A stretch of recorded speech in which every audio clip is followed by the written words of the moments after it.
কুড়িগ্রামের চিলমারীতে যমুনা গ্রুপের প্রতিষ্ঠাতা নুরুল ইসলাম বাবুলের চতুর্থ মৃত্যুবার্ষিকী উপলক্ষে কোরআন খানি ও দোয়া মাহফিল অনুষ্ঠিত হয়েছে।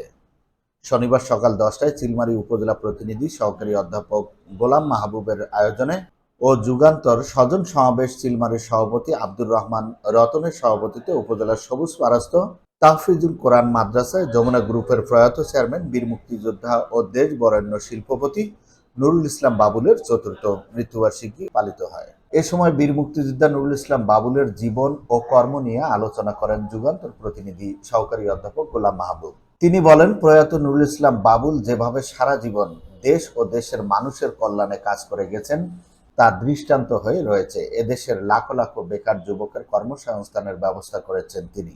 তার মতো উদার মনের শিল্পপতি এখন এদেশে বড়ই অভাব।